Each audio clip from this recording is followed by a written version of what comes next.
year and a half later, our proposed budget is approximately $28.3 million, and you are talking about a 16.5 or an 8.8 mil increase, even before the governor made his budget presentation. Yes, for all of you who are drinking the Kool-Aid and planning on laying this off on the governor, this mess started long before he made his speech a couple weeks ago. Where are all the savings or reductions you promised? I stood here before you many times and asked questions regarding such large ticket items as Weller Field's new turf, a new baseball complex, and even a new gymnasium at the Cary site. Did you know our junior high girls basketball team did not play in the Winter League this year due to lack of time, lack of gym space? We currently have 2 gymnasiums sitting dormant in a building that is still being heated and lighted. Now that makes a lot of sense. Our own AD had a wish list for many projects, and the board said he must have been misquoted when he stated them. Then I heard the other day at the baseball meeting that the head coach made a statement, "Don't worry, we will have a premium baseball facility at the high school site in less than 3 years." That must be what the $6,000 is for. Is someone not telling the truth? I don't know. I don't know him that well, but if it comes down to believing that man or this board, I guarantee you he has my vote. Was he misquoted in front of all of those parents? Did I miss an athletic committee meeting? Are we having committee meetings, or do we just not want to have the input? Did the chairman of the athletic committee have her own personal meeting, as she did before with the AD? Maybe Dr. Oldham has been misquoted or misunderstood again. There seems to be a lot of misunderstanding or misquoting tied to this board and Dr. Oldham. By the way, Dr. Oldham, the next time a taxpayer asks for a callback or confirmation, I would appreciate at least a callback or an email. I do pay your salary. Dr. Oldham, I hope you're proud of your tenure here at the Ligonier Valley School District, because I know many of us are not. Our kids and our taxpayers definitely deserve better from our administration and school board. And since you are making cuts in education, how about a scenario where you pack your bags and ride the train out of town with the Friends of Ligonier and the Valley Action Pact that brought you here? Thank you, Mr. McLaughlin. Ed Sutter, followed by Michael Rage. Hello, Ed Sutter, St. Clair Township. I have a question from you for your budget presentation, Dr. Oldham. You said the administration was willing to increase their salary, and that's very noble.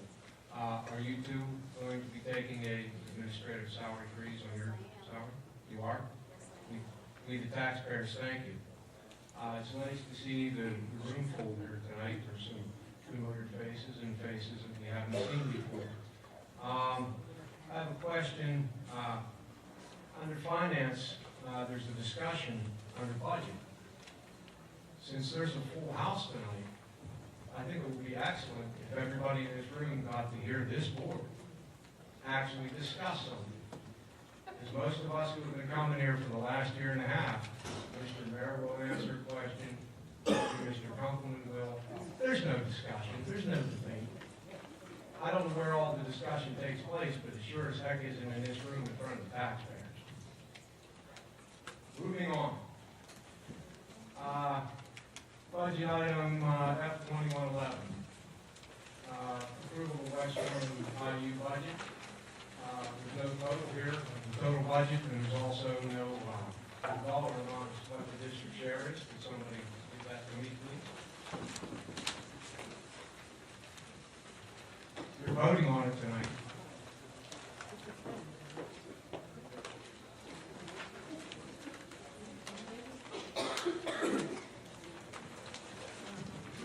Ed, I'm hearing that there's an increase of $132 over last year's budget. Okay, what's our share going to be? If you're voting on it, I mean, my God. Okay. In the interest of fiscal responsibility, tonight we will be approving $3,368,323 worth of bills. And we're on this, we're cutting the budget. We're tightening our bootstraps. In February, you paid $1,950,713. January, it was $2 million. In December, it was $2 million. And in November, it was $2.2 million.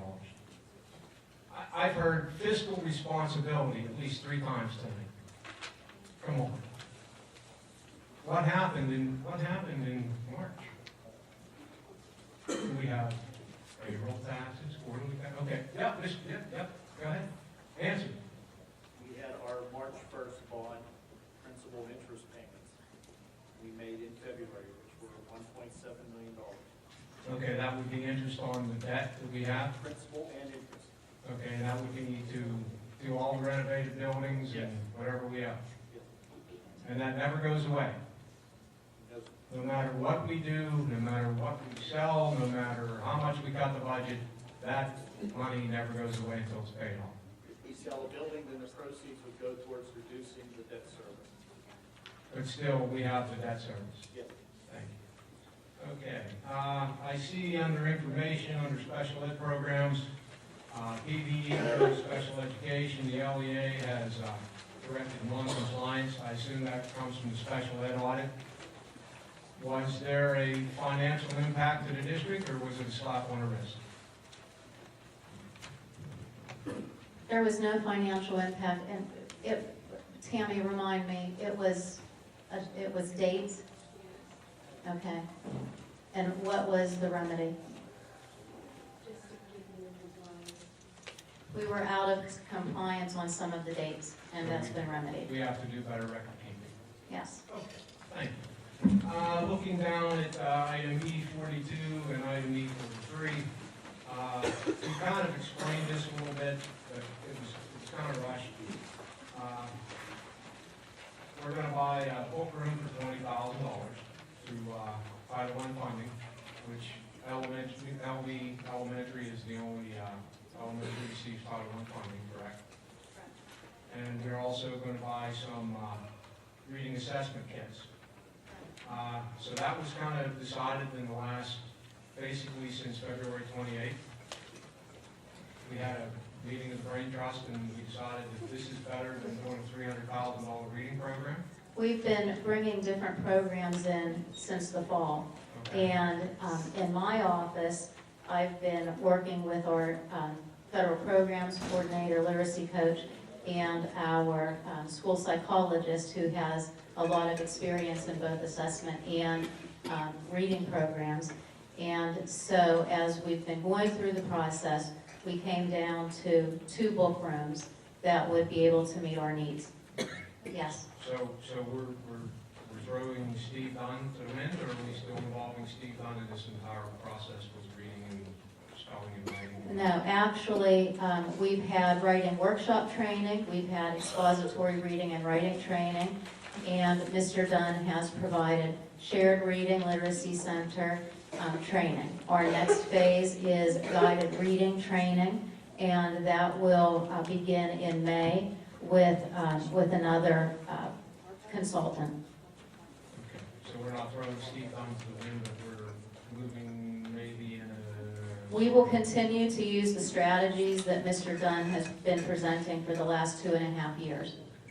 Thank you. You're welcome. Okay, lastly, but not leastly, I'm sure you all are familiar with what was in the Tribune Review on Thursday or Friday. And I just have a word for Mrs. Kurzel. Reading from your statement, what happens here is definitely going to impact the students. And I don't personally blame you for being disappointed, for not being approached for solutions. But don't hold your breath on getting more open lines of communication with this board or from the district, because all the taxpayers in this room have been asking for answers to questions for more than a year, and we haven't gotten it. And this board, I believe, already has a plan in place, and they don't need, nor do they want to, order your approval. Thank you. Thank you, Mr. Sutter. Michael Ray, followed by Diane